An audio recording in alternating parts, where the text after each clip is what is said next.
আমি আপনার সাথে কথা বলতে চাচ্ছি না। Why the hell you are making a scene out of it? গণমাধ্যমকে এভাবেই এড়িয়ে যাবার চেষ্টা এডিস মশার লার্ভা পাওয়ায় জরিমানা হওয়া বাড়ির মালিকের। এভাবেই জনসচেতনতা সৃষ্টির চেষ্টা চলছে ঢাকা উত্তর সিটিতে। গত 7 দিন আগে বিভিন্ন বাসাবাড়িতে গিয়ে চিহ্নিত করা হয় কোন বাড়িতে, কোন ছাদে বা কোন অফিসে এডিস মশার লার্ভা আছে। ঘোষণা ছিল 7 দিন পর শুরু হবে চিরুনি অভিযান। এ যেন তারই বাস্তবায়ন।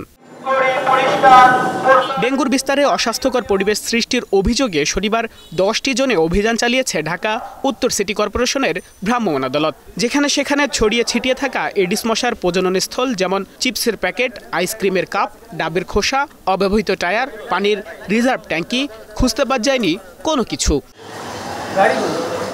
রামপুরার বনশ্রীর এই বাড়িতে গ্যারেজের বালতিতে পাওয়া যায় এডিসের লার্ভা, যেগুলো 2-1 দিন পরেই প্রাপ্তবয়স্ক হয়ে ছড়িয়ে পড়ত।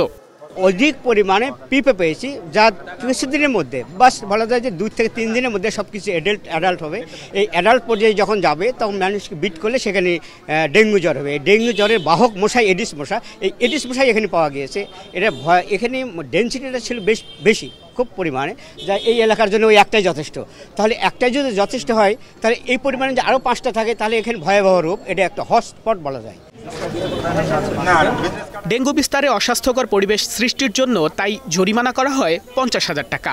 সাথে সতর্ক করা হয় বাড়ির মালিককে। এছাড়াও এসব লার্ভা ধ্বংসও করা হয়। জনস্বার্থে এ ধরনের অভিযান অব্যাহত থাকবে বলছেন উত্তর সিটির কর্মকর্তারা।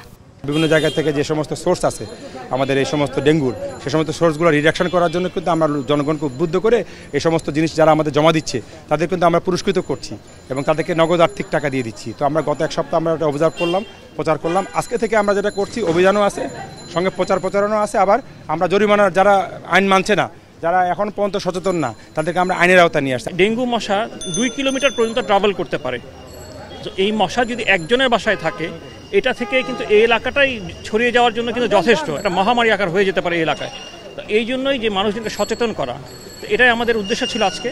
তো এই পর্যন্ত আমরা যা দেখেছি, মোটামুটি এলাকায় আমরা একটা বাসাতে পেয়েছি। বাকি সব বাসাতেই আমরা যেখানে পানির সোর্স ছিল তাদেরকে আমরা সচেতন করেছি। আমরা নোভাল ইউরন ট্যাবলেট বিতরণ করেছি। তো এইভাবে আমরা চাচ্ছি যে মানুষজন আরও সচেতন হবে।